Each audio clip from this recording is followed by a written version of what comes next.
이슈에 대해 깊이 있는 시각을 만나봅니다. 변상욱에는 YTN 뉴스가 있는 저녁 변상욱 앵커 나왔습니다. 어서 오십시오. 네, 안녕하십니까.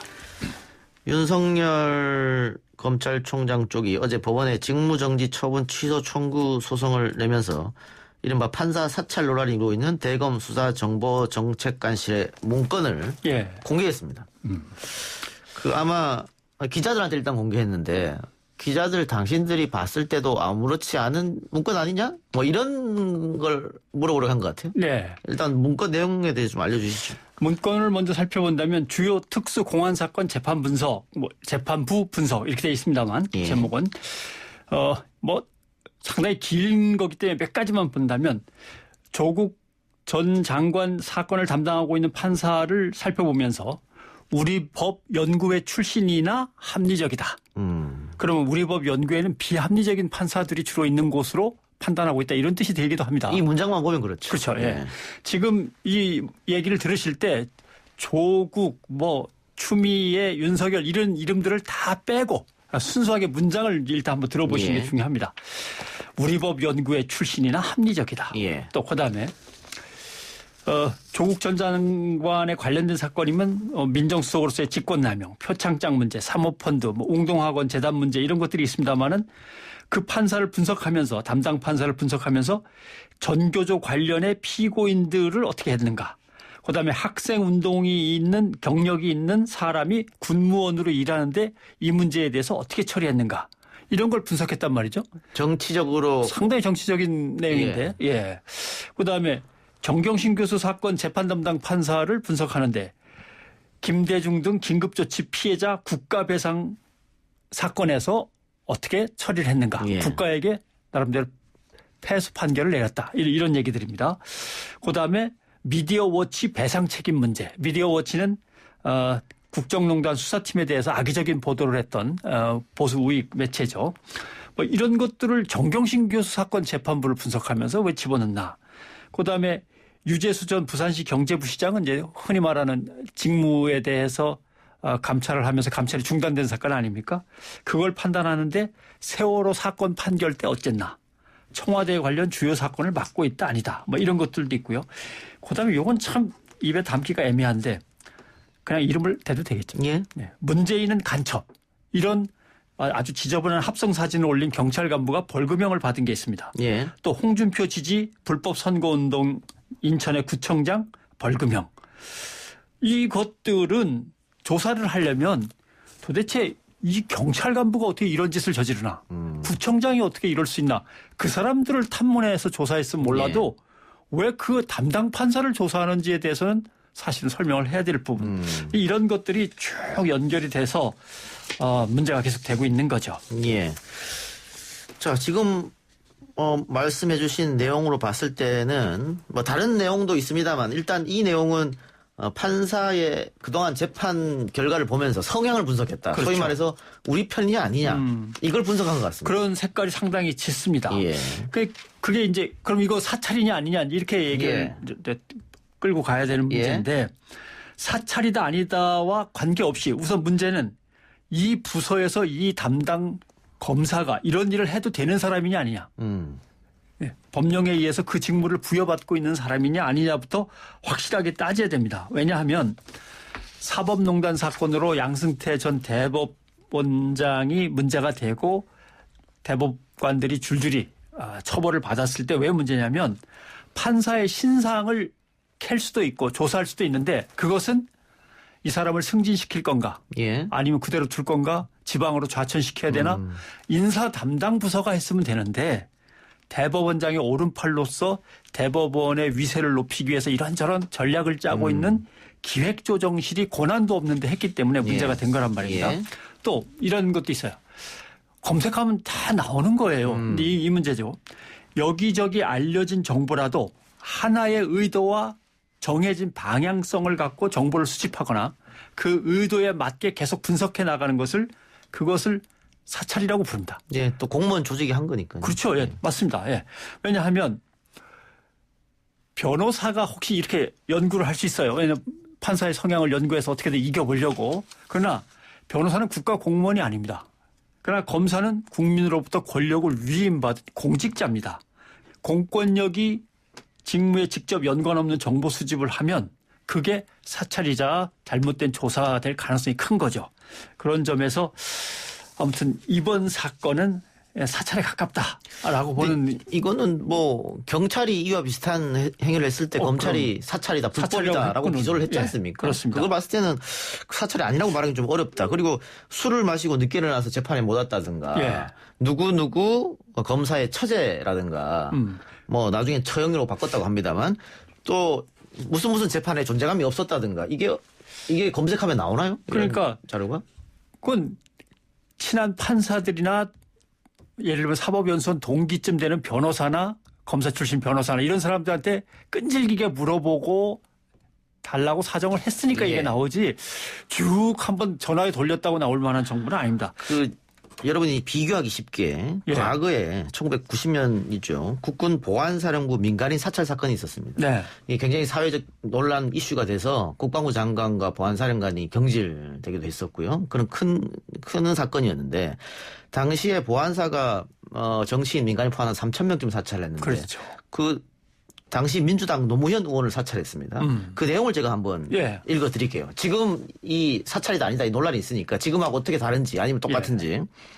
개인 특성, 장기간 노동인권 변호사 활동, 국회 진출 뒤 재하의 지원금으로 노동자 권익 빙자 각종 노사분규 개입 및 활동. 이게 당시에 사찰이라고 큰일 났던 사건이거든요. 지금 이 내용과 뭐가 다른가. 비슷합니다. 검찰이 이번에 적은 것 중에서도 국회 앞 폭력 집회 땡땡땡 민주노총 위원장 집행유예를 선고한 사람. 민주노총 집회는 앞에 폭력 집회라고 아예 규정을 하고 들어간다든가 이런 것들 다 그런 거죠. 지금은 옛날 자료긴 합니다만은 요 최근 자료도 있습니다. 2019년 1월 작년 1월입니다. 윤석열 검찰총장이 지검장 시절 자기가 직접 지휘했던 수사팀이 적은 공소장입니다. 뭐라고 돼 있냐면 법원 행정처 문제인데 대법원장의 입장과 배치되는 이른바 튀는 판결을 하는 법관들의 성향과 활동을 사찰하고 검사가 사찰하고라고 써 있습니다. 여기. 그다음에 국제인권법 연구회의 소모임이 사법행정정책에 대해서 비판적인 논의를 지속하자 이들을 장애 요인으로 인식하고 모임의 동향이나 구성원의 성향 등을 파악해 사찰하였다라고 검찰이 판사들을 재판할 때 자기네가 적어낸 내용입니다. 이미 적어냈다 그렇게. 그런 겁니다.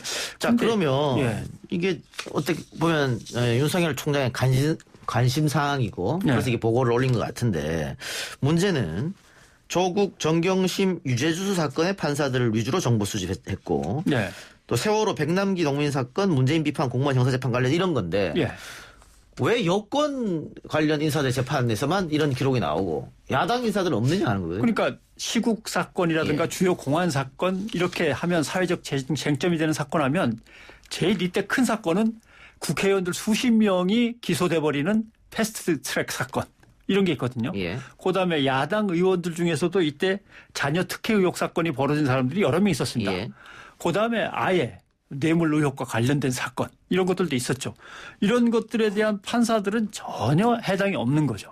이러니까 결국 색깔론적이거나 정치적으로 그러면 정치적이라면 모든 여야를 가리지 않아야 되는데 특정 정치 세력에 대해서만 한 것 같은 느낌을 확 주는 거죠. 그다음에 오히려 윤석열 총장이라고 하는 인물이 야 그런 것들 어떻게든 다 모아가지고 소송에서 이기는 게 중요해. 어떻게든 무죄를 만들지 말고 검사가 승리해야 돼. 이렇게 주문을 할 사람은 아니라고 저는 보거든요. 차라리 정치적으로 야, 큰 흐름을 한번 좀 읽어봐. 이렇게 지시했을 가능성은 오히려 크죠. 근데 윤석열 총장을 뭐 정치적이 전혀 아니어서 지시를 한 게 없다 그러면 오히려 짜잘하게 판사의 뒷조사를 해서 재판에서 이기자 그랬을 일은 별로 가능성이 없는 얘기 같습니다. 자, 어쨌든 문건은 공개가 됐고 법무부가 문건 공개 이후에 수사 의뢰를 했습니다. 그런데 수사 의뢰를 했는데 문제는 왜 공개했을까 이것도 한번 생각해 볼 문제죠. 그죠? 예를 들면 징계 청구자가 입증 책임이 있습니다. 예를 들면 윤석열 검찰총장을 징계위원회에 회부했습니다. 그러면 왜 회부했는지 회부한 사람이 책임을 지고 증명을 해야죠. 근데 법무부가 그래서 이 문건을 어떻게든 공개할 거 아닌가 하고 기다렸는데 검찰에서 갑자기 공개하면서 이제 나왔습니다. 왜냐하면 결국 검찰총장이 기다리지 않고 먼저 공개한 거는 어떻게 보면 사법부에 관한 아주 예민한 것들이 있어서 판사로부터 이것이 제대로 인정을 받을 수 있을까? 그것보다는 여론으로 한번 가져가서 여론의 심판을 한번 받는다고 한번 공개를 하고 여론이 아유 뭐 검찰총장이 그 정도 조사는 할 수 있지라고 하는 쪽으로 기운다면 더 안전하게 갈 수 있는 거 아닌가라고 국민에게 상식적으로 물어보자라는 이제 명분을 가지고 한 것 같습니다. 그러나 검찰총장이 여론조사 기관을 동원할 수는 없는 거고 결국 언론을 이용한다는 거죠. 그 기자들한테 줬으니까요. 예, 언론 플레이를 해보자. 근데 여기서 이제 문제는 적어도 언론은 요 내용을 그대로 베껴 쓰는 게 아니라 베껴 쓰면서 언론이 뭔가 거기다 색깔을 담을 텐데 그렇다면 내가 더 유리하다. 이런 정치적인 판단도 있었을 가능성이 크고요. 그러니까 또 언론은 우리 편이라는 생각이 있는 어느 것 정도는 같네요. 자신감이 있었을 예. 거라고 봅니다. 이렇게 예. 확 공개를 하는 것은. 예. 더군다나 성상욱 부장검사가 뭐라고 자기가 모시던 총장을 위해서 변명을 했냐면 해명 내용에 보면 오로지 공소유지에 활용되도록 공소유지 업무를 지휘하는 대검의 소관 부서에게만 딱 전달하고 끝났다. 예. 이렇게 했는데 갑자기 자기 변호인을 통해서 언론에 쫙 뿌리쇼라고 한다면 자기 아랫사람은 그렇게 얘기를 안 했는데 이렇게 되면 상당히 좀 애매해지는 거죠. 예. 알겠습니다. 뭐 당장 그런 기사들이 많이 쏟아집니다. 예. 사찰이 아닌 거 가지고 사찰이라고 하고 있다. 뭐. 그리고 이게 지금 수사 의뢰 얘기를 하셨는데 예. 초유의 사건이라 뭐 이 다음에는 어떻게 진행되고를 따지기 참 어려운데 한 가지는 분명히 살펴볼 필요가 있습니다. 법무부 장관이 검사 출신일 때와 검사 출신이 아닐 때의 검찰의 태도는 과연 다른가 같은가 이 문제인 거죠. 그러니까 검사가 비위 문제로 아마 이게 황교안 장관 때일 것 같습니다만 징계 처분을 받았는데 억울하다고 나를 왜 징계하느냐고 징계 처분 취소 소송을 낸 적이 있습니다. 예. 그때 검사가 뭐라고 썼냐면 각 부의 장관은 국회에 책임을 지고 자기 밑에 공무원들에 대해서 지휘 감독을 한다. 국회에 책임을 지는 장관에게서 지휘 감독을 받는다는 게 바로 뭘 말하냐면 검찰의 민주적인 정당성을 의미하는 것이다. 예. 이렇게 했는데 장관의 통제로부터 벗어나려고 언론에다 자기네들이 갖고 있던 문건을 갖다 먼저 뿌린다든가 하는 것들은 이 태도가 다른 거죠. 예. 그러니까 아까 말씀하신 것 중에 언론은 우리 편이라는 확신이 들었기 때문에 공개하지 않았느냐 그런 말씀이 그런 있습니다. 개연성은 있습니다. 예. 당장 한국경제 오늘 기사 보면 BTS 검색하면 연예계 사찰이냐 들불처럼 번지는 반추미애 전선 이게 제목입니다. 이거는 사실을 적은 게 아니라 예. 기자가 생각하는 걸 그대로 제목으로 실었지 않습니까? 그러니까 그렇죠. 이런 식으로 여론을 만들어갈 수 있다. 이런 개연성이 있다는 말씀이죠. 그렇죠. 예. 예. 알겠습니다. 좀 보고요. 자, 이 다음에 그러면 어떻게 될 것이냐 앞으로. 아직도 이 문제가 남아 있습니다. 뭐 일단 맨 처음에는 징계위원회가 먼저 열리니까 징계위원회가 있고 그다음에 징계위원회와 이제 그다음에 가처분 신청에 대한 이제 판사의 판결 이제 이런 게 쭉 이어지겠습니다만 판사들은 이 문제를 어떻게 봐야 하나 이 문제가 남아 있는데 판사는 헌법과 법령에 따라 주어진 사건에 대해서 총체적인 판단을 하는 사람이고 사법권의 독립을 보장하기 위해서 판사는 개개인이 독립된 헌법기관입니다. 예. 근데 그런 판사를 놔두고 재판장이 있고 옆에 좌배석 우배석 판사가 3명인데 한 사람은 상당히 존재감이 없고 질질 끌려만 다니는 사람 같더라라고 검찰이 평가를 한다는 것은 이건 판사들한테는 대단히 이제 모욕적인 얘기죠. 예. 예. 그다음에 또 하나 중요한 것은 삼권 분립이 민주주의지 삼부 분립이 민주주의가 아닙니다. 무슨 말이냐 하면 예. 사법권의 독립이 중요한 거지 사법부가 독립해서 마음대로 하는 게 중요한 게 아니거든요. 국민의 입장에서는 검찰권이 확실히 독립 보장되어서 저 사회 정의를 바로 세우는 게 중요한 거지 검사가 독립돼서 뭐든지 할 수 있는 게 중요한 게 아닌 거거든요. 네, 그런 관점에서 이 문제를 또 다시 한번 볼 필요가 있습니다. 예. 법적인 것은 이번 달 말, 다음 달 초쯤이면 어느 정도 윤곽이 나올 테니까요. 징계도 아직 남아 있고요. 예. 징계 절차도 좀 지켜봅시다. 오늘 뉴스가 있는 저녁 앵커 리포트 예고해 주시죠. 종합부동산세를 놓고 폭탄이다 난리가 났다라고 했는데 예. 어제 공식적인 정부 통계가 나왔기 때문에 그것을 바탕으로 해서 정말 어느 정도 폭탄이었나에 대한 팩트체크가 오늘 앵커 리포트입니다. 예. 변상욱의 뉴스가 있는 저녁 여러분들 많이 기대해 주시기 바랍니다. 지금까지 변상욱 앵커였습니다. 수고하셨습니다. 고맙습니다.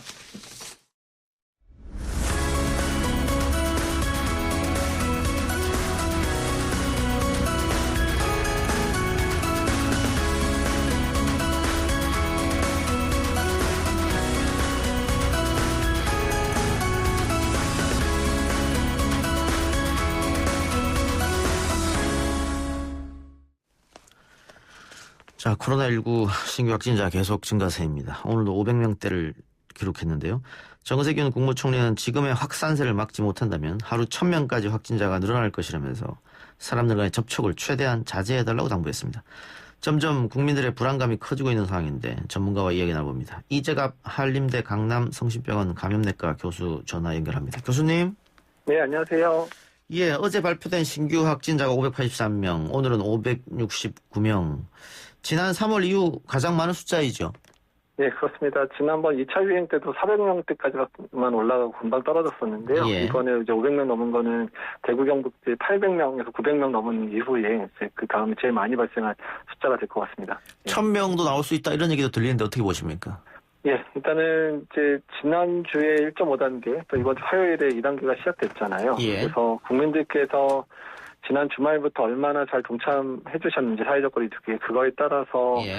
정말 파국을 맞게 되면 1000명 넘을 수도 있는 거고 또 국민들께서 알아서 좀 잘 이제 사회적 거리두기 잘 해주셨으면 뭐 조금씩 이제 완화되는 조짐을 볼 수도 있는 건데요. 아마 이번 주말부터 다음 주 초반까지 상황이 앞으로 유행 상황이 어떻게 급변할 건지에 대해서 상당히 중요한 시기가 될 것 같습니다. 화요일 0시를 기해서 2단계로 올라갔는데 거리두기가 그 네. 효과는 언제쯤 나올까요? 되게 이제 그 강력하게 사회적 거리두기가 시행되면 최소 이제 한 2주 정도는 있다 결과가 나오기는 하는데요. 예. 근데 조짐 자체는 한 일주일만 지나가더라도 그러니까 사회적 거리두기 효과가 있으면 효과가 없다 그러면 숫자가 계속해서 증가될 거거든요. 예. 뭐 500명이 700명, 700명이 1000명 이렇게 증가될 거고 어느 정도 효과를 보이기 시작했다 그러면 이제 그 가파르게 올라가는 게 꺾이게 됩니다. 그래서 일단 평평하게라도 된다 그러면 좀 효과가 있었다고 볼 수가 있기 때문에 그러니까 이제 뭐 다음 주 월요일까지 주말 효과가 있으니까 기다려봐야 되지만 다음 주 화요일이나 수요일 결과가 만약에 좀 평평해지면 일단은 고비는 넘겼다 생각할 수 있는데 예. 만약에 그때 숫자가 만약에 화요일이나 월요일이 이제 주중대에서 첫 번째 날짜가 되잖아요. 그러니까 화요일이나 수요일 날 나온 결과가. 근데 만약에 그 숫자가 계속 증가된다 그러면 일단은 최악의 상황으로 갈 수도 있고 사회적 거리두기에 대한 국민들의 동참 정도가 이제 부족하다는 걸 반증할 수도 있습니다. 그 사회적 거리두기 단계를 한 단계 더 높여야 된다 이런 이야기도 있던데 혹시 거기에는 동의하십니까? 그러니까 일단 타임라인을 가져야 된다는 건데요. 예. 그러니까 2단계 올린 거에 대한 그 판정 자체를 지금 하기엔 너무 좀 이른 상황도 되고 그렇다 그래서 실제 이제 효과가 나타날 만한 2주까지 기다렸다가 확 환자가 늘어버리면 이제 좀 큰 문제가 생기잖아요. 예. 그러니까 이런 여러 가지 지금 수학적 모델링이나 시나리오들을 보게 되면 다음 주 초나 다음 주 중반까지 확진자 수가 급격히 늘어나느냐 아니냐에 따라서 그 사회적 거리두기 효과가 있었는지 어느 정도 좀 판가름할 수는 있게 되거든요. 예.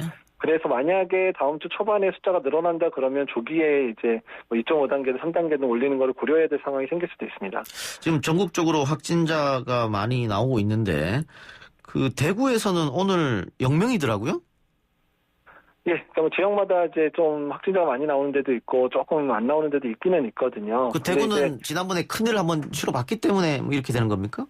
근데 그거는 뭐 알 수는 없습니다. 아하. 일단은 이제 지역사회 감염 자체가 만연해 있을 때는 어느 지역에서든 상황이 발생할 수 있기 때문에 예. 일단은 대구가 아직까지 소강 상태라면 다행인 거로 봐야지 거기가 뭐 계속 안전하다 이렇게 말씀할 수 없는 게 사실 우리나라가 땅덩이가 넓은 게 아니어서 예. 수도권에서 한번 발병을 하면 전국적으로 확산되는 게 금방이거든요.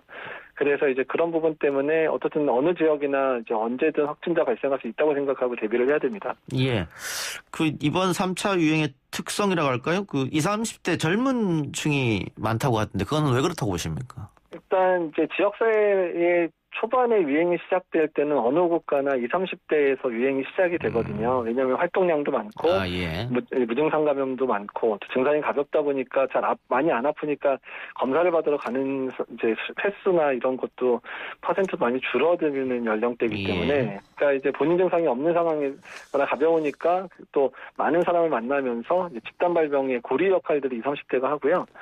이제 그런 상황이 이제 악화되기 시작하면 20, 30대 유행 전파 상황이 악화됐을 때 종국에는 이제 고위험군들의 전파 상황이 늘어나면서 사망률이 늘어나는 상황으로 이제 바뀌게 되거든요. 예. 그래서 지금이 유행 자체를 빨리 이제 줄일 수 있는 방법은 어떻든 간에 젊은 층에서의 감염을 줄여야 되는데 지금 뭐 무증상 감염 이런 사람은 뭐 본 증상도 없는데 검사 받으러 갈 게 아니잖아요. 예. 그러기 때문에 사회적 거리두기를 강화할 수밖에 없다라고 말씀을 드리는 겁니다. 예. 그 역학조사원들의 피로감도 상당하다고 제가 들었는데 지금 이렇게 많은 숫자가 쏟아지면 역학조사 자체도 쉽지 않을 것 같습니다. 그렇습니다. 왜냐하면 역학조사관 숫자가 제한적이거든요. 그러니까 지금 워낙에 전국에 역학조사관이 법적으로 있는 그런 공인된 역학조사관이 한 200여 명 있고요. 한 민간에서나 아니면 이제 공공의료원에 있는 그런 뭐 의사 선생님들이나 간호사분들을 동원해서 역학조사를 하면서 조금 늘어나 있어서 그나마 버티고는 있는데 이 상황으로 오래 가게 된다면 그 피로도뿐만 아니라 너무 숫자가 많아지면 아예 역학조사가 불능 상태도 빠질 수 있는 상황이라서 일단은 이제 지금 자체의 확진 환자 숫자가 줄어드는 거 말고는 해결할 방법이 없습니다. 지금은. 예. 쉽지 않네요. 예. 근데 또 하나 문제는 이 중환자 병실이 과연 얼마만큼 확보되어 있느냐. 계속 이렇게 확진자가 많이 나오게 되면 뭐 대란으로 이어질 수도 있다. 뭐 이런 얘기도 들려서요. 예, 그렇죠. 지금 뭐 아직까지는 주로 발병하는 게 젊은 연령층에 발병을 하고 고위험군 발병이 많지는 않지만 그러니까 지금 발생하는 사람의 문제가 뭐냐면 지금 당장에 중환자가 되는 경우가 아니라 대개 한 뭐 4, 5일에서 일주일 정도 있다가 중환자 상태가 되거든요. 그러니까 지금 환자가 많아지면 1, 2주 있다가 중환자가 갑자기 늘어나는 상황이 이제 벌어질 수 있는 측면이 하나가 있고요. 그다음에 젊은층 감염이 많아지면 젊은층들이 이제 서비스업에 종사하거나 의료직에 종사하는 분들이 많잖아요. 20, 30, 40대가. 근데 요양병원 같은 데서 만약에 대규모 집단 발병이 발생하면 중환자가 하루에도 20, 30명이 갑자기 쏟아질 수도 있는 상황이 되거든요. 이제 그런 면모들 때문에 지금 아직 오늘 내일까지야 뭐 여유가 있다고 해도 일주일, 2주일 사이에 언제든 중환자 병상이 부족할 상황이 언제든 발생할 수 있다는 겁니다. 예. 근데 병상 문제는 뭐 코로나19가 종식이 되더라도 또 다른 또 뭐 바이러스가 올 수도 있으니까 준비를 좀 미리미리 해놔야 되겠다 이런 생각도 들어요. 예, 사실 좀 아쉬운 거는 3월 달에도 이미 병상 부족 상태로 저희가 한번 겪었었거든요. 그래서 그때부터 특히 중환자 병실 늘리는 게 중요하다는 얘기가 됐었는데 저희가 기대했던 것보다는 잘 준비가 안 된 상황이에요. 2차 유행도 겪고 3차 유행까지 겪고 사실 3차 유행 같은 경우는 봄부터 가을철에 큰 유행이 있을 거라고 저희가 다 대비를 하고 해야 된다고 얘기를 했던 부분인데 어쨌든 병상 늘리는 게 쉬운 문제는 아니지만 조금 안일하지 않았었나 좀 그런 부분이 많이 아쉽기는 합니다. 알겠습니다. 자, 수능이 다음 주에 있는데 교육당국도 지금 굉장히 신경 쓰고 있습니다만 교수님 볼 때는 교육당국이 지금 방역을 잘하고 있다고 보십니까? 잘하고 있다라고 표현하기보다는 잘해야 된다고 표현을 하는 게 더 맞을 것 같고요. 앞으로 이제 그 일주일의 기간 동안 최대한 확진자 수도 줄일 수 있도록 노력도 해야 될 뿐만 아니라 그리고 수능을 보는 그런 학생들이 안전하게 볼 수 있는 방법들을 계속 아이디어를 내서 만들어야 될 것 같고요. 더 중요한 건 지금 확진이 되거나 아니면 자가격리에 묶이는 그런 수험생들이 대부분 가족들이나 친구들이나 이렇게 전파되는 사례들이 많거든요. 그렇기 때문에 주변에 있는 분들이 안전하게 생활을 잘해 주시는 게 지금 수험생들을 보호할 수 있는 가장 좋은 방법이라서요. 그래서 수험생들도 조심해야 되지만 수험생들을 둘러싸여 있는 여러 분들이 조심해 주는 게 정말 중요합니다. 이제 연말인데 연말 모임을 계획하는 분들도 아직 많이 계신 것 같습니다.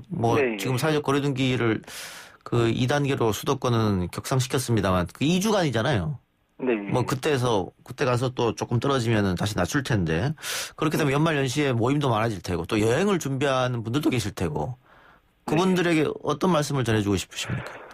지금 이번에 유행이 올라가기 시작해서 만약에 제대로 못 잡으면 이건 겨울은 다 날아간 거랑 마찬가지 상황이 되거든요. 왜 그런 말씀 드리냐면 우리가 8월 중순에 2차 유행 시작됐는데 2단계를 1단계로 완화시킨 게 10월 중순이에요. 그러니까 400명대까지 올라가도 2달 이상 유행이 지속됐거든요. 근데 이번에 만약에 지금 벌써 500명 넘었잖아요. 600명, 700명까지 올라간다 그러면 적어도 1, 2월 정도까지는 유행이 갈 수도 있습니다. 그렇기 때문에 지금 상황에서 최대한 노력해서 유행도 잡아야 되지만 겨울철 내내 조심해야 된다는 생각을 가지고 사셔야 됩니다. 결국은 백신이나 치료제 개발 결론은 이렇게까지 갈 수밖에 없을 것 같은데 그거 어떻게 희망적으로 보고 계십니까? 지금 저희가 예상했던 것보다는 고무적인 결과들이 여러 백신에서 나오고 있으니까 일단 백신 나와서 내가 맞을 때까지는 최대한 조심을 하셔야 되니까 이번 겨울은 어차피 백신 못 맞고 지낼 가능성이 높거든요, 우리나라는. 그래서 이번 겨울을 얼마나 잘 지내느냐, 또한 백신 수급과 접종, 또한 백신 거부나 이런 부분 없이 순항하면서 잘 맞게끔 그런 유도하는 것까지 잘 하면 잘하면 내년 말에는 2022년 봄까지 정도 되면 많은 상황이 개선되지 않을까 기대를 하고 있는 거죠. 대통령이 대통령이 연말, 그러니까 다음 달이죠. 빠르면 그 12월 달에 치료제 가능성에 대해서 언급을 했는데 네. 그 청와대에서 어떤 정보나 보고를 받았기 때문에 그렇게 언급하지 않았을까요? 일단 이제 항체 치료제 계열 같은 경우 아마 이제 예를 드시는 것 같고 아마 제일 빨리 이제 신속성이 될 거는 같은데요. 2단계 연구에 환자 등록이 맞춰졌거든요. 예. 그래서 지금 결과 분석을 하고 있어서 2단계 연구에서만이라도 효과가 보인다 그러면 일단 신속승인에서 꼭 필요한 환자들한테는 투여되도록 아마 열릴 것 같고요. 3단계 연구, 3단계 연구대로 또 진행이 될 거거든요. 예. 그렇게 해서 이제 완전 상용화는 내년 봄이겠지만 일단 환자들한테 직접 투여가 가능한 시기는 뭐 12월, 빠르면 12월. 또는 늦어도 1월에는 가능하지 않을까 예상을 하고 있습니다. 예, 알겠습니다. 오늘 말씀 여기까지 듣죠. 고맙습니다. 네, 감사합니다. 지금까지 한림대 강남 성심병원 감염내과 이재갑 교수였습니다. 1부 순서 마치고요. 2부 정면 인터뷰 청와대 릴레이 1인 시위 나선 국민의힘 황부승희 의원 인터뷰로 돌아오겠습니다.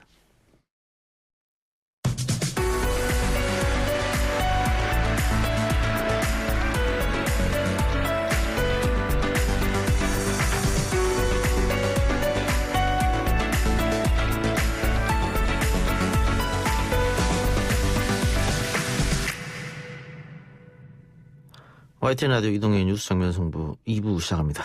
추미애 장관의 윤석열 총장 직무 배제 조치 이후 안 그래도 냉랭하던 전국이 급속도로 얼어붙고 있습니다.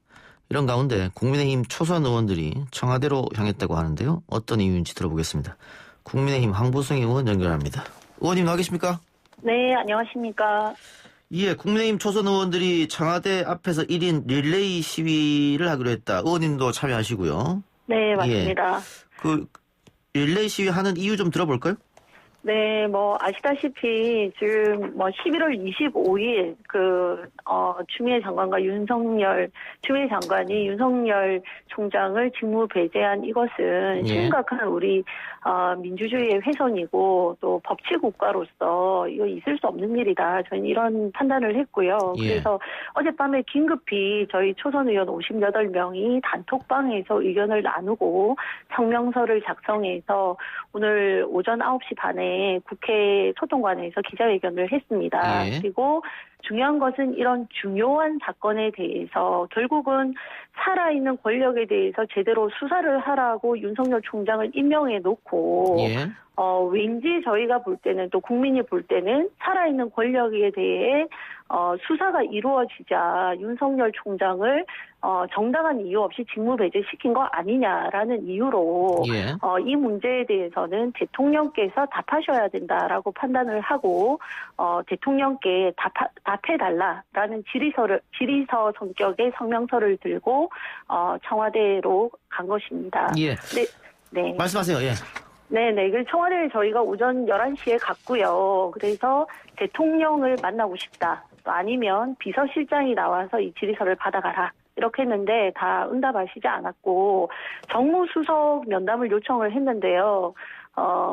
행사가 있어서 연락이 안 된다는 이유로 저희가 1시간을 기다리다가 점심시간 지나서 1시 반에 저는 그 사이 부산 와야 돼가지고 만나지는 못했는데 1시 반 이후에 전달을 한 것으로 알고 있습니다. 그래서 대통령께 답을 요구했기 때문에 대통령이 답을 주실 때까지 저희 초선의원 58명은 오늘 오후부터 2인 1조로 조를 짜서 청와대 앞에서 릴레이 시위를 할 생각이고요.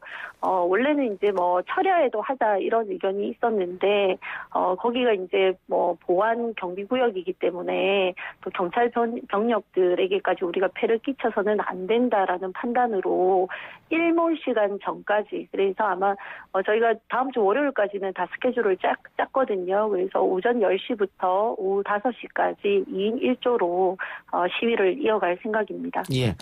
근데 법치주의에 위배됐고 있을 수 없는 일이 일어났다고 말씀하셨는데 그렇다면은 법무부 장관한테 가서 항의하는 게 맞지 않느냐? 왜 근데 대답을 대통령한테 요구하셨습니까?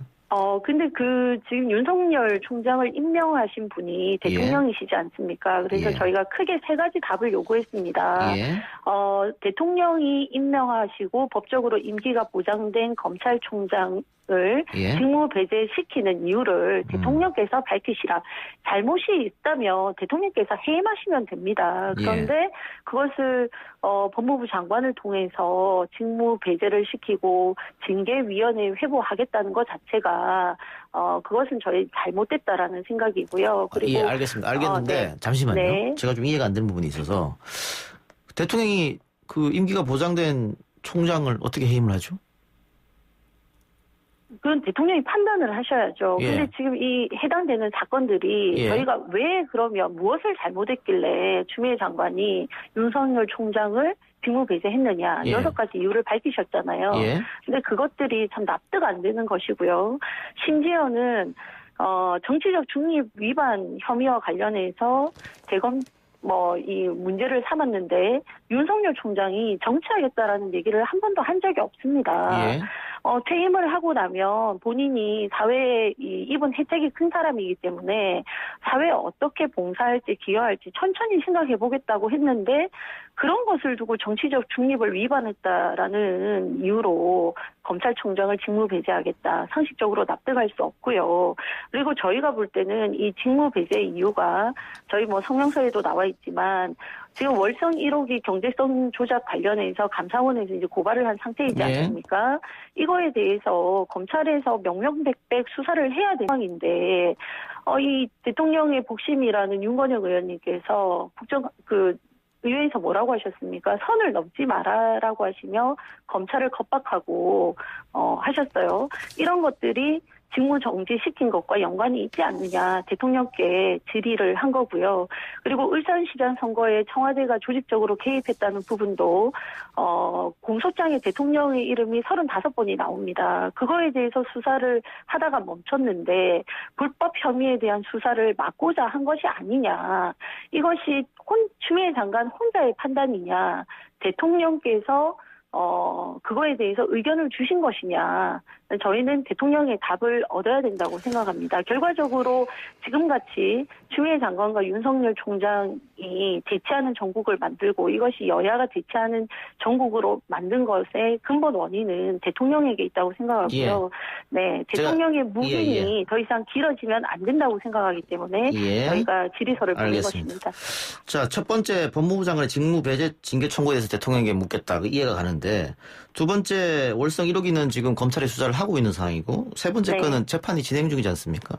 네. 이거 좀 이 상황에서 하나 지금 수사를 함에 있어서 저희는 그 검찰총장이 수사를 하는 것에 대해서 추미애 장관께서 압박이다 이렇게 보시는군요. 그렇죠. 압박이고 손발을 자른 거라고 생각을 하는 것이죠. 제가 성명서에 나와 있지 않지만 지금 라임 옵티머스 건도 결국은 정권과 깊이 연루되어 있다라고 생각을 하고 이것을 저희는 권력형 비리 게이트라고 생각을 함에도 불구하고 수사가 지지부진되거나 뭉갠 정황들이 너무 많다. 그런 것들이 과연 대통령께서 윤석열 총장을 처음 임명할 때 살아있는 권력을 수사하라라고 하셨는데 살아있는 권력을 수사하니 검찰총장을 직무에서 배제시킨 거 아니냐. 그거에 대한 대통령의 답과 판단을 듣고 싶다는 것입니다. 그럼 다시 앞에 제가 처음에 여쭤봤던 거. 주호영 원내대표도 그렇고 지금 의원님들 비롯한 초선 의원님도 그렇고 이 직무 배제에 대해서 대통령이 직접 입장을 밝혀라. 해임을 하든지 이렇게 계속 말씀하셔서 지금 검찰총장은 탄핵 금고형 선고, 징계 처분, 적격 심사 없이는 해임을 할 수 없어서 제가 여쭤보는 거거든요. 그러면 지금 야당에서 요구하는 거는 정치적으로, 정무적으로 이야기하라는 겁니까? 그 해임이라는 이야기를? 중요한 거는 근원적으로 윤석열 총장이 왜 직무 배제가 돼야 되는지 그걸 답하라 이 말입니까? 있는 사람입니다. 그런데 지금 추미애 장관께서 얘기하신 7가지 사유가 전혀 이해가 안 되는 내용들이 많다는 것이죠. 이걸 가지고 직무 배제를 지금 해임을 못하니까 그럼 직무 배제 시킨 건가 이렇게 또 생각할 수밖에 없다는 겁니다. 지금 판사 사찰을 했다. 이렇게 지금, 얘기를 하고 있습니다. 근데 저희가 볼 때 이게 판사 사찰이라고 볼 수 없습니다. 저희 용어 자체를 재판부 참고 자료 수집이다 이렇게 보는데 보통 사찰이라 하면 도청이나 미행 등을 동원해서 불법적인 방법을 동원해서 정보를 모아서 상대를 협박하는 수단으로 활용해야 되는 건데 지금 이 내용을 보면 그런 흔적 하나도 없습니다. 대부분 공개된 내용이거나 인터넷 등에서 확인할 수 있는 내용입니다. 면밀히 살펴보면 대표적으로 문제를 삼는 우리법 연구회 출신이나 또 합리적 평가, 출신이지만 합리적 평가를 했다. 또 땡땡땡 차장 검사 차영이다. 2016년 무리야기 법관 리스트, 2015년 휴직 당직 전날 술 마시고 늦게 일어나 당직 법관으로서 영장신문길에 불출석한 언론 보도 이런 내용들은 기사 검색이나 또 공판 검사의 전원으로 정리한 내용임에도 불구하고 지금 추미애 장관은 이걸 뜨거운 쟁점으로 띄우고 있습니다. 윤석열 총장이 판사 사찰을 했다. 이렇게까지 몰아가는 이유가 무엇인지 이해가 되지 않고요. 그러면 사찰이 아니라고 생각하시는 모양이죠? 저희는 재판부 참고 자료라고 생각합니다. 사찰이 아니고? 네. 그러면 그리고 지금 잠시만요. 어떤 의미에서 사찰이 아니라고 해도 제가 이제 알아들었는데요. 네. 국민의힘 전신인 자유한국당에서 경찰이 검찰 3명 수집한 거 가지고 사찰이라고 고발했었잖아요. 그거 수사가 들어갔고. 같은 사안 아닙니까? 그때 사정에 대해서는 제가 일일이 설명을 못 드리겠고요. 그때는 그때의 판단이 있었을 거라고 생각합니다. 근데 지금 이 상황을 보면 지금 국민들도 여론조사 결과가 있지 않습니까? 국민의 56.3%가 잘못한 일이라라는 그 설문조사 발표가 있었습니다. 리얼미터 여론조사 결과거든요. 그리고 여론뿐만 아니라 일선 검찰, 고검장 또 평검사들도 또 지검장들도 이것이 직무 배제가 되고 직무 정지가 되고 징계위에 회부될 그런 부당하고 위법한 내용이 아니라고 얘기하고 있는 점들을 판단할 때 저희 야당만의 의견이 아니라 이것은 검찰에 오래 몸 담았던 분들 그리고 국민적 여론이 그러하기 때문에 저희가 왜 윤석열 총장이 해임은 해임의 사유가 있어야 해임을 할 수 있는데 지금 해임을 할 수 없으니까 그러면 억지로라도 직무 배제를 시키려고 하는 의도를 갖고 있는 거 아니냐라고 이의 제기할 수밖에 없는 것이죠. 근데 의원님도 정치인이시니까 그 언론 브리핑 전에 법무부가 청와대에 보고를 했고 대통령이 아무 말 없었다고 했지 않습니까? 네. 그거 사실상 승인이 아니냐 이런 얘기도 있던데요. 정치적으로 해석하면. 만약에 그렇다면 정확한 합당한 근거를 가지고 직무정지를 시켜야 된다. 다시 원론으로 돌아가는데요. 이 직무정지 사유가 상식적으로 볼 때 납득할 수 없다는 것이고요. 그럼에도 불구하고 이분을 해임시켜야 된다면 그것은 원래 임명권자였던 대통령께서 명확하게 답을 하셔야 된다고 생각합니다. 그냥 추인하고 뒤에 숨어 계실 일이 아니라고 생각합니다. 더군다나 지금 많은 그 검찰에서 수사를 하고 있는 내용들이 권력의 실세 그리고 청와대를 향해 있는 상황에서 대통령은 잘못이 없다면 또 측근들이 잘못이 없다면 그것은 공정한 검찰 수사를 통해서 명명백백 밝혀질 수 있도록 협조를 하셔야 된다고 생각합니다. 국정조사는 지금 어떻게 돼가고 있습니까? 지금 처음에는 여당이 하자고 했고 야당도 좋다 그러면 다 같이 하자. 윤석열뿐만 아니고 추미애도 같이 하자. 이렇게 입장 정리한 걸로 알려졌는데요. 네. 오늘 국민의힘과 또 국민의당 또 야권 성향 무소속 의원 등 해서 110명의 명의로 국정조사 요구서를 제출했습니다. 추미애 법무부 장관의 윤석열 검찰총장 직무정지 명령 등으로 인한 법치문란 사건의 진상 규명을 위한 국정조사 이렇게 이름을 붙였고요. 저희는 이 징계 회부, 직무정지 또 징계 회부에 대한 내용과 절차적 정당성 일체를 다 추 장관과 윤 총장 다 조사해야 된다는 내용을 포함하고 있습니다. 지금 국정조사 또 그 입법투쟁 하신다고 하셨으니까 근데 입법투쟁이나 국정조사 모두 그 여당이 워낙 의석수가 많아서 여당이 오케이 하지 않으면 좀 어려울 것 같은데 어떻게 될 것 같으세요? 사실 그게 이제 제일 문제인데요. 저희는 이제 기댈 때는 국민밖에 없습니다. 사실 국회법상 제적의원 4분의 1 이상 요구를 하면 국정조사할 수는 있는데요. 예. 이게 결국은 국회 본회의장에서 기명투표를 통해서 과반 찬성을 얻어야 하기 때문에 예. 174석을 확보한 민주당이 동의하지 않으면 국정조사가 힘든 것이죠. 예. 그래서 결국에는 이제 여론이 또 어떻게 반응하느냐, 국민이 어떻게 반응하느냐를 보고 여당에서도 받아야 하나 말아야 되나를 판단하실 거라고 생각합니다. 알겠습니다. 의원님 오늘 인터뷰 여기까지 듣겠습니다. 고맙습니다. 네, 감사합니다. 예, 지금까지 국민의힘 황보승희 의원이었고요. 황보승희 의원이 인터뷰 도중에 언급한 여론조사 리얼미터 겁니다. 추미애 장관이 윤석열 총장 배제시킨 일을 잘했느냐 못했느냐. 잘했다가 38.8%, 잘못했다가 56.3%, 잘 모름이 4.9%포인트였는데요. 이 조사는 25일 전국 18세 이상 8,339명에게 접촉해서 최종 500명이 응답을 완료했고요. 6.0%의 응답률을 나타냈습니다. 유선 무작위 생성 표집틀을 통한 임의 전화 걸기 자동 응답 방식으로 실시했고요. 통계 보정은 2020년 7월 말 행정안전부 주민등록 인구 통계 기준 성별, 연령대별, 권역별 가중치 부여 방식으로 이루어졌고 표본 오차는 95% 신뢰 수준에서 플러스 마이너스 4.4%포인트입니다. 자세한 사항은 리얼미터와 중앙선거관리위원회 홈페이지를 참조하시면 되겠습니다.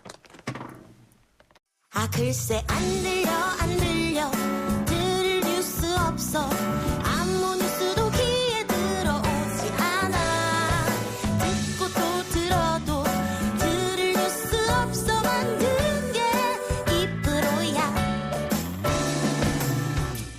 이동영의 뉴스 정면 승부.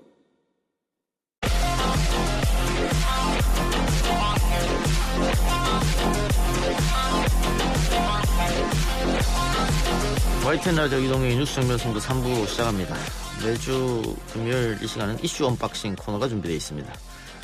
오늘 신장식 변호사 그리고 박정호 기자와 함께합니다. 어서 오세요. 네, 안녕하십니까.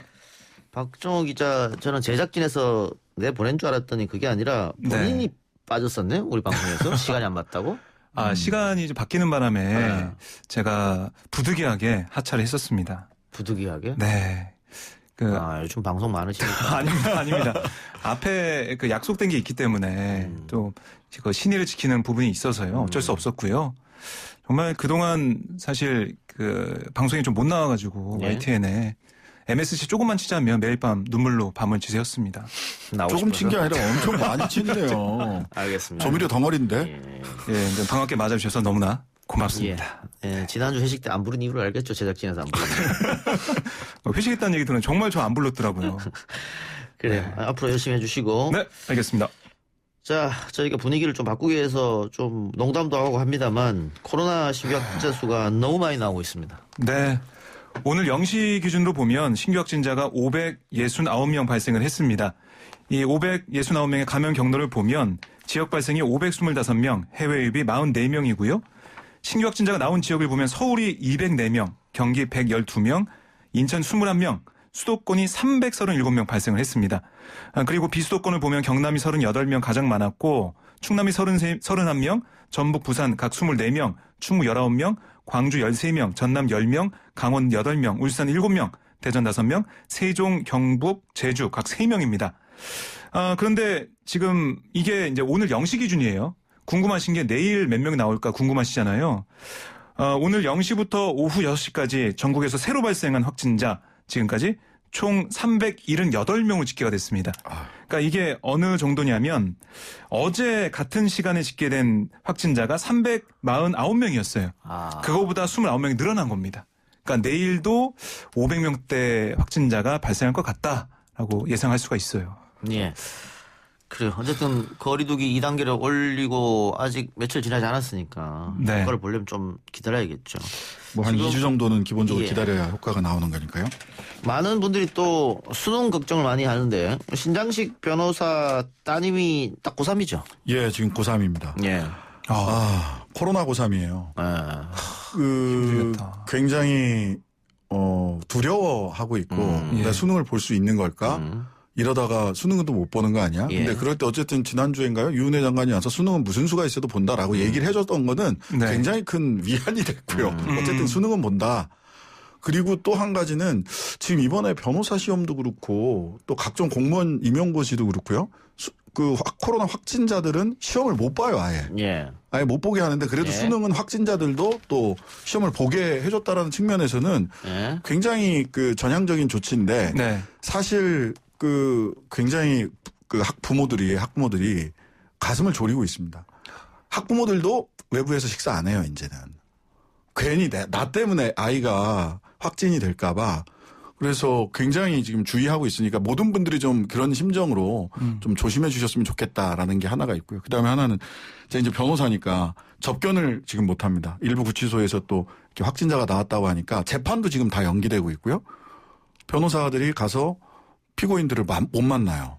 피의자 피고인들을 못 만나는 상태까지 와 있거든요. 이것도 12월 9일 이후에 어떻게 될지 모르는 상황이라서 뭐 이런저런 것들을 보면 지금 뭐 국민들 피해가 막심하기 때문에 예. 그러니까 보면은 수능 시험은 볼 수가 있는데요. 그 이후에 뭐 논술 시험도 있고 실기 시험 이런 게 있지 않습니까? 네. 그런 게 대학별로 잘 준비가 돼 있는지 방역 수칙, 방역 그런 여러 가지 조치가 잘 돼 있는지 그게 좀 걱정이 되더라고요. 네. 네. 걱정입니다, 걱정. 특히 실기 시험 준비하는 친구들. 네. 알겠습니다. 자, 다들 뭐 걱정하고 있고 하니까 방역 수칙 잘 지켜서 별탈 없이 끝이 나겠죠. 기대를 해보고요. 다음 주제로 넘어가는데 이 이야기는 계속 저희가 하고 있습니다만 안 할 수가 없는 지금 워낙 핫 이슈여서 윤석열 총장 측이 공개한 재판부 문건에 대해서 한 번 더 이야기해보죠. 이 문건 오마이뉴스가 전문을 공개했더라고요. 네, 그렇습니다. 징계한다던데 기자회에서? 네, 기자단이 이 징계를 논의하고 있다라고 하고 있습니다. 오마이뉴스 기자가 왜 다 전문을 공개했을까요? 그러니까 저희 판단은 이게 너무나 위중하기 때문에 예. 전문을 다 공개됐다라고 해서 판단을 했고요. 예. 그리고 이 변호인이 그랬어요. 우리는 이게 정말 사찰이 아니라고 생각하는데 국민들의 판단을 받아봐야겠다. 예. 그 말은 보셔야 되잖아요, 국민들이. 예. 이게 정말 사찰인지 아닌지 판단해봐야 되는 거 아닙니까? 예. 그런 취지로 저희가 다 공개를 했습니다. 네. 아, 궁금하네요. 이거 변호인 측에서 제공하면서 전문을 공개해도 좋다 이렇게 일단 그쪽에서도 스스로 용인을 한 건가요? 그렇게 얘기를 하면서 예. 사진 같은 건 싣지 말아달라. 네. 원본.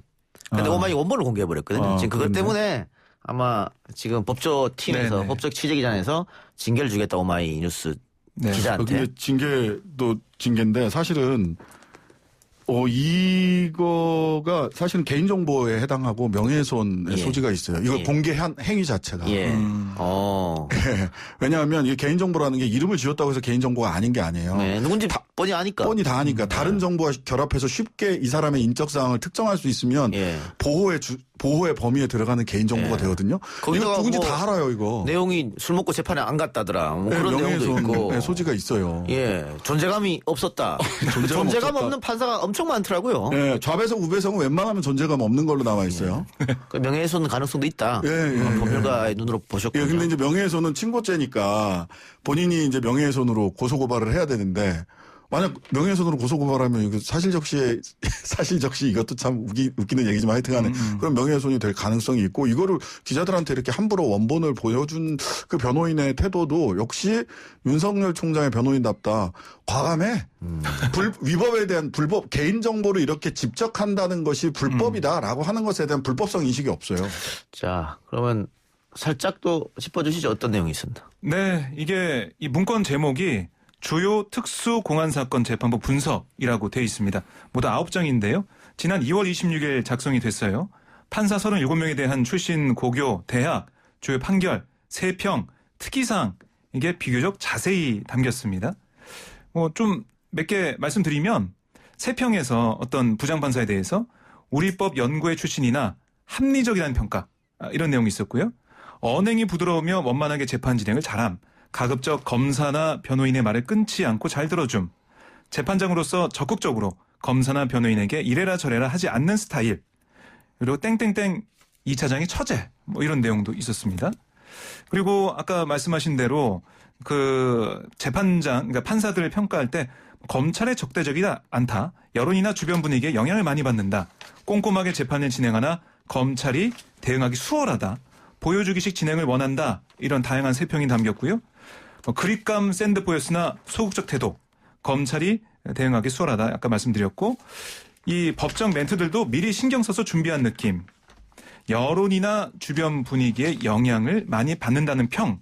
이런 내용이 있었고 또 한 배석 판사에 대해서는 대학과 일반인 취미 농구 리그에서 활약한 점을 언급하면서 대학 재직 시부터 농구 실력으로 유명하다. 이런 얘기도 있었고요. 특히 법무부가 사법농단 수사 때 압수한 무리야기 법관 명단에 활용했다고 의심하는 대목도 세평 항목에 나와요.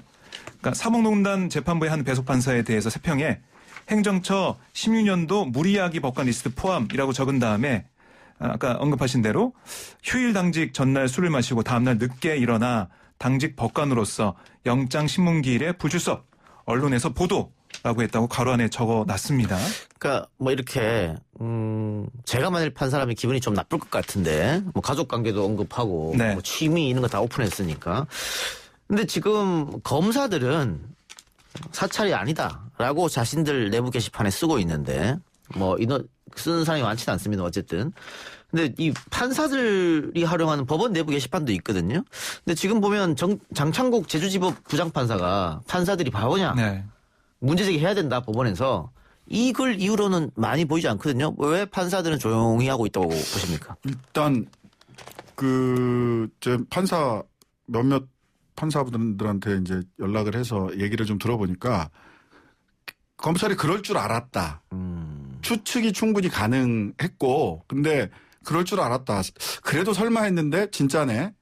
일단 이게 좀 이렇게 내성이 좀 생겨 있는 것 같아요. 검찰은 원래 예전부터 그래왔고 판사 성향 분석했고 뭐 이랬다라고 하는 것을 이미 아름아름 알고 있었던 것 같고요. 그다음에 굉장히 기분은 나빠하는데 그렇다고 사법부가 직접 나서서 판사가 직접 나서서 이런저런 이야기를 하는 거는 좀 적절치 않은 것 아니냐라는 쪽으로 생각을 하고 있는 것 같아요. 그러다 보니까 사실은 그런 이때는 이제 제주지법의 장창국 판사 같은 경우는 가만히 있으면 안 된다라고 목소리를 내야 된다. 그러니까 실은 뭐 판사들은 바보냐라고 얘기했던 게 약간 판사들을 상대로 해서 판사들이 네. 좀 들어라. 가만히 있으면 안 된다 지금은. 이제 장창국 판사는 그렇게 얘기를 하는데 다른 판사님들은 조금 신중한 태도 그럴 줄 알았다. 저놈들이 원래 그렇지 뭐. 약간 이런 태도더라고요. 예. 예. 자, 이걸 두고 사찰이냐 아니냐 그냥 공소 유지를 위해서 필요한 자료냐 입장이 나누고 있는데 야당은 사찰이 아니라고 하고 있어요. 두 분 어떻게 보겠어요? 뭐 저는 기본적으로 볼 때 이걸 누가 했느냐 이런 정보를 누가 모아서 어떤 절차를 거쳐서 이 문서로 만들어졌느냐 이걸 보면 이 만들었던 검사가 소속이 수사정보정책관실이었어요. 근데 수사정보정책관실이 뭐 하는 데입니까? 예. 수사 정보를 수집하고 관리하는 데예요. 예. 근데 뭐 공판 관련된 그런 부서도 아닌 곳에서 물론 거기서도 이렇게 하면 안 된다고 저는 보지만 이런 자료를 모아서 문서를 만들어서 그거를 윤 총장한테 보고를 하고 윤 총장은 그걸 또 반부패 강력부에 내려보내라 해서 이용하게 했단 말이죠. 저는 검찰에서 왜 이렇게 자기 업무도 아닌데 이걸 했는지 사실 공무원이나 공직자 같은 경우는 자신이 할 수 있는 그 업무에 한해서 일을 해야 되잖아요. 예. 그렇게 하지 않으면 뭐 직권 남용이 되고 직권 오남용이 되는데 그걸 했는데 거기에 대해서 이거는 우리 업무다라고 주장하는 검사들을 보면서 글쎄요. 이게 원래 이렇게 내가 하면은 뭐든지 다 괜찮다라는 식으로 생각을 해와서 이렇게 판단하는 건지 아니면 지금 상황이 좀 안 좋으니까 계속해서 우기는 건지 모르겠지만 제가 볼 때는 이거는 상식적인 업무나 뭐 정상적인 업무가 아니라고 생각이 됩니다. 의무 없는 일을 시킨 거죠. 해서는 안 되는 거죠, 사실. 네, 그 직권남용 권리행사 방해 내지는 직권남용 죄라고 네. 생각이 되고요. 네. 왜냐하면 이걸 이제 사찰이란 얘기를 굉장히 그 좁게 해석을 하면서 얘기를 해요. 보수야당이나 보수 언론에서. 그러니까 무슨 미행 감시 도청, 도감청 이런 걸 하는 것만 사찰이라고 생각을 하는데요. 개인정보법상 개인정보 주체, 그러니까 나의 동의를 안 받고 나와 관련된 이야기를 이렇게 한 군데 모아서 집적해 놓는 것 자체가 개인정보법 위반이에요. 예, 그런 일을 하고 있는 거죠. 그렇죠. 예. 그 다음에 이거를 집적해서 보관한다는 것은 이것을 대대손손 물려주겠다는 거. 다른 뒤에 여기 보면 저는 제일 눈에 띄었던 게 기보고라는 괄호표예요. 기보고라는 것은 이게 그 윤석열 총장 집행정지된 윤석열 총장이 이거 뭐 일회성으로 검찰 법원 인사가 2월 24일 날 있었기 때문에 일회성으로 만든 거다라고 얘기를 했는데 예. 괄호 열고 기 보고 이렇게 써 있어요. 이전에도 계속 만들어서 업데이트 했다는 거죠. 그리고 법무부에서 낸 자료하고 그 오마이뉴스에서 입수한 자료하고 네. 달라요. 여러 가지 버전이 있다는 얘기고요. 그다음에 심재철 그 부장이 당시에 윤석열 총장이 이거 보고서 그쪽에다 넘겼더니 화를 내고 배포하지 못하도록 했다. 일반 검찰 부서에라고 했는데 그럼 그전에는 배포했다는 거잖아요. 그럼 그전에 반부패 강력부장이 누구냐면 한동훈 검사장이었어요. 그러니까 1월 말에 바뀌었죠. 그러니까 1월 말까지는 아무 문제 없이 이게 유통되다가 심재철 부장이 와서 이 유통을 그때 막은 거죠. 그러니까 이게 사찰이 아니면 이렇게 집적해서 권한이 없는 일을 수사정책심의 옛날 범정으로만 기억해서 범죄정보 모았던 범정에서 모아서 이렇게 집적을 하고 이런 것들을 공판부에다 뿌렸다라고 하는 건 이거는 사실은 사찰입니다. 개인정보법 위반, 직권남용, 그다음에 거기에 실제로 16년 행정처 무리야기 법관 리스트 포함이 돼 있는데 이것이 자기들은 얻어 들은 거다라고 얘기를 하지만 실제로 만약 압수수색을 했던 양승태 재판에서 압수수색했던 자료에서 받아온 거라면 그거랑 비교를 한 것이라면 공무상 기밀 누설까지. 검찰이 사찰이 아니라고 이야기를 하게 되면 자신들이 예전에 했던 이야기를 뒤집을 수밖에 없는 그럼요. 상황에 놓이는데 예를 들면 경찰이 인사를 위해서 세평을 수집하는 것 가지고 당시 자유한국당이 최강욱 현 대표를 고발했거든요. 그리고 검찰이 사찰이 맞다고 수사에 착수했고. 예, 올 1월 달에. 1월에. 또 보건복지부가 만들었다고 하는 블랙리스트 사건, 환경부. 그것도 역시 세평을 수집한 건데. 기소했죠. 불법 사찰이라고 이야기하면서 기소를 했단 말이죠. 네. 그건 환경부나 경찰이 하는 거는 사찰이고 검찰이 우리가 하면 사찰이 아니다 이렇게 돼버리니까 좀 논리는 공색합니다. 논리가 안 맞죠. 앞뒤가 안 맞고 그러면서 계속 하는 얘기가 뭐냐면 아니 판사가 강자고 판사한테 재판장이 좋아하는 취향을 맞춰주려고 하는 거다. 근데 이제 곧 수능 있고 면접 볼 텐데 면접관에게 면접을 잘 보기 위해서는 면접 공부를 열심히 해야지 면접관의 성향을 파악하고 면접관 출신 학교 파악하고 이렇게 해서 면접을 잘 볼 수 있는 게 아니에요. 재판 잘하려면 재판 준비를 잘 하셔야 돼요. 예, 알겠습니다. 그렇죠. 그리고 변호사들도 판사 정보를 파악한다. 이런 문구가 있는 기사도 있던데. 파악합니다. 저희들도 파악해요. 파악하는데 이게 변호사와 검사를 똑같이 볼 수 있느냐. 저는 이게 참 이해가 안 되거든요. 당연하죠. 이건 조직이 수사권을 변호사가 무슨 수사권이 있습니까? 뭐가 있습니까? 근데 수사권을 가진 검찰이라는 조직이 전 세계에서 가장 막강한 권한을 가진 검찰이 이런 정보를 조직적으로 권한도 없는데도 불구하고 수집했다는 사실 자체가 문제인데 여기에 대해서 문제의식을 못 느껴요. 불법성 인식이 없어요. 그게 가장 놀라워요. 예. 자, 윤석열 총장이 직무정지와 징계 청구를 취소해달라면서 행정소송을 냈잖아요. 네네. 이게 30일 날인가요? 30일 날. 다음 주 월요일입니다. 예, 법원이 신문 절차를 진행하죠. 네. 그 이후로는 어떻게 되는 겁니까? 아마 30일에 이 진행을 하면은 신문 절차 진행하면은 아마 빠르게 결과 나온다라고 볼 수가 있겠어요. 그러니까 자체가 다음 주에 월화수에 쭉 시리즈가 열리는데요. 예. 월요일 날 효력정지, 직무집행 정지에 대한 효력정지 가처분 심리가 있습니다. 그러면은 당일날 나오기도 하고 하루 이틀 안에 결과가 나올 거고요.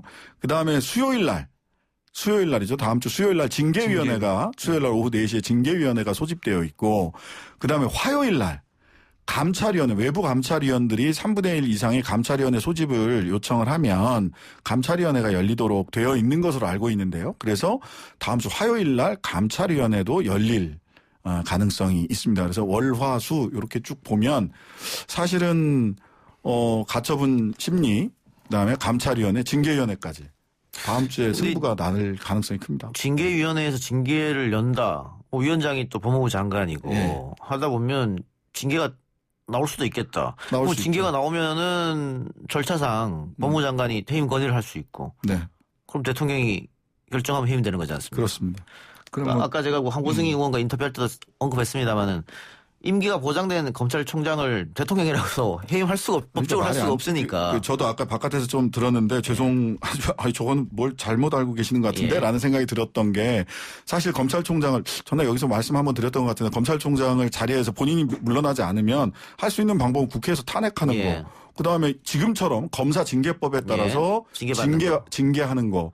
그다음에 해임을 자꾸 대통령이 해임해라 하는데 임기 보장된 그 공무원에 대해서 해임권은 함부로 행사할 수가 없어요. 그러니까 이런 징계위원회를 거쳐서 해임을 하는 것이지. 아니면 법원 판결로 하든가. 이거 말고는 방법이 없는 겁니다. 그래서 그렇다 그러면 만일 징계위원회 징계가 난다고 하면 행정소송은 의미가 없지 않습니까? 대통령이 인사권자가 그걸 받아들인다면. 징계가 결정이 나고. 그럼에도 불구하고 징계위원회 징계 취소. 그렇죠. 징계 결정 취소와 관련된 소송을 합니다. 지금 하고 있는 거는 직무 배제 명령을 취소해달라라고 하는 본안 소송이 있고 그 본안 소송이 끝나기 전까지 효력을 정지해달라라고 하는 거고요.